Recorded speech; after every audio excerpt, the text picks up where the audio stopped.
Hiç xəyanət etmirsənmi? Mənə xəyanət olunandan sonra etmişəm. Necə yəni? Xəyanət yaşamışam, xəyanət eləmişəm. Acıq çıxmırsan ondan. Ruhum sakitləşsin. Eləmişəm, yaxşı da eləmişəm.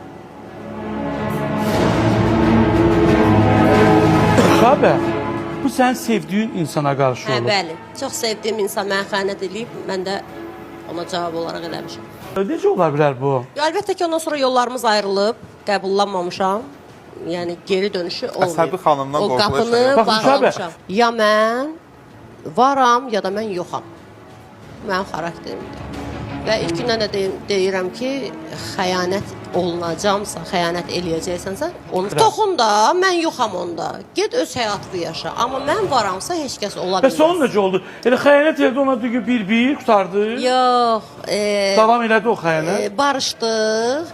Barışa-barışa mən insan üzünə gülə-gülə cavab verməyi çox sevirəm. Birlikdə ola-ola da mən ona xəyanət elədim və bay bay.